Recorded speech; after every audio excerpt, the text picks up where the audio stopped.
Hi guys, good morning, good afternoon, good evening around the world. Sa lahat pong mga Pilipino at sa lahat ng mga Bisaya, mayong buntag, mayong hapon ug mayong gabi sa inyong tanan. Ang ating topic ngayon is update muna tayo sa ating bahay sa farmhouse ng Sis Noah, The Hogfather Channel. Ito ngayon ay andito na tayo sa almost 5 weeks sa ating pagtatrabaho sa ating farmhouse. Uh, Tapos na po yung mga poste. Okay na sila. Nakatayo na. At saka ngayon ay they're working sa taas na naman sa second floor. Nilagay mo na nila yung kabilya dahil mag-beam na naman sila, upload, magmasa na naman ng beam sa ating second floor. So, ginawa nila ngayon yung sa second floor muna. So, update muna tayo dito sa ating floor, sa first floor, dito sa ground floor. Ito yung ating ground floor ngayon. Uh, Medyo hindi pa maganda kasi tatrabaho pa lang at marami pang mga kahoy dito. So itong mga lumber na to, pag magkuha na to, makikita na talaga kung paano yung kagandahan ng ating farmhouse. Sa ngayon, ito, andito na sila sa second floor. Ito yung second floor.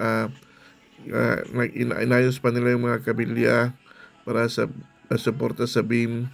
Then, siguro mga next week o within, next week, by next week, ma, ano na siya, buhusan na siya ng simento para matigas na naman.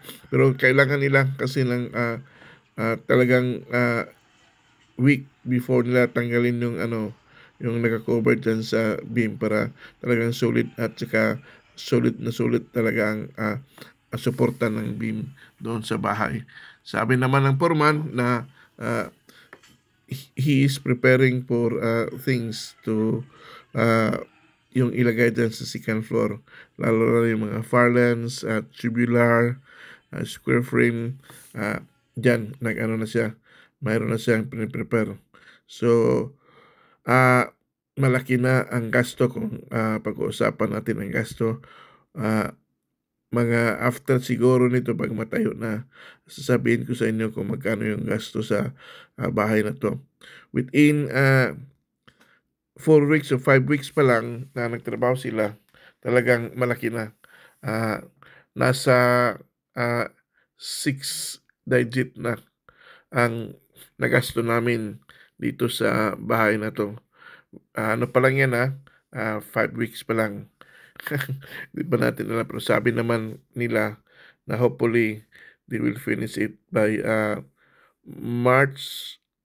Ganun ang talagang ang plano is matapos siya sa March pero siguro may bitsi-bitsi pa, konti-konti pa na hindi pa matapos pero tatapusin talaga yan within by April, March, April, ganun.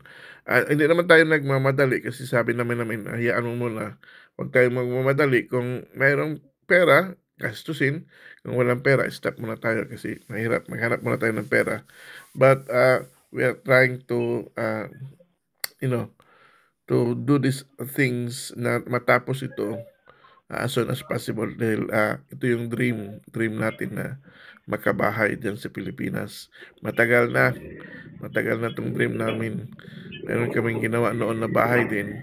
Kaso lang, hindi natapos. Tapos nasira lang. Dahil, siyempre, meron pang kunting problema noon. Pero ngayon, ito na yon dahil I've been here in abroad for almost 15 years. Talagang sinabi ko na before I retired, mayroon akong mapundar na bahay na pagkatulungan kami sa aking asawa at saka sa aking anak, pamilya talaga. Para ma- pag makauwi kami dyan, mayroon kaming sariling bahay. Tsaka ito naman is my retirement talagang place dito sa Kinawi. Kaya nga yung business natin diyan sa babuyan, ah, iniigihan, talagang pinaplanuhan din para 'pag mag-retire na, yan na po yung ano natin, kabuhayan. Diyan po tayo kukuha ng ating kabuhayan. Kaya nagpapasalamat tayo, shout out tayo sa ating mga workers, hindi pala workers, yung mga kauban, kasama diya sa pagtrabaho diya sa atong farmhouse. Dili daw tawagon sila og workers, ang ingon sa akong amigo nga dili gid mo tawag og workers sa mga kauban, kinahanglan kauban para wala wala gikuan ba, walay ingon nga discrimination o dili pod pwede nga ilo ang kanilang ilang sitwasyon kay sila gikinahanglan yun dili matukod ng balay kung wala sila.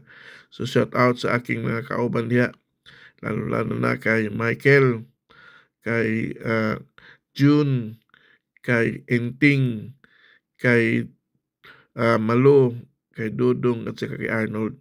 And of course, suporta din ng ating mga kasama, kauban pa diya sa at babuyan, si Joseph o si Maxi. At saka salamat din sa kay ah, Enting sa iyang video nining atong balay niyang building, ah, dahil may bago siyang cellphone, so ginagamit natin yung cellphone niya para makita kung anong resulta sa bagong cellphone niya. Salamat din kay Lycans na umakyat ngayon dahil nagdala ng snacks na pagkain sa kanila. At siya din yung ating videographer doon sa sa mga babuyan. Kaya si Enting ito, tinuruan namin paano mag-video para siya na rin ang kukuha kung hindi makaakyat si Lilay. Again, sa ating mga kasama dyan, hopefully, pray for us na matapos itong bahay na to para tuloy-tuloy na. And God bless all, and God bless to all hog raiser, sa mga magbababoy, sa mga karpentero, God bless you all. Pagpalain kayo ng Panginoon. Of course, the father of Jesus is also a carpenter. So you belong to them.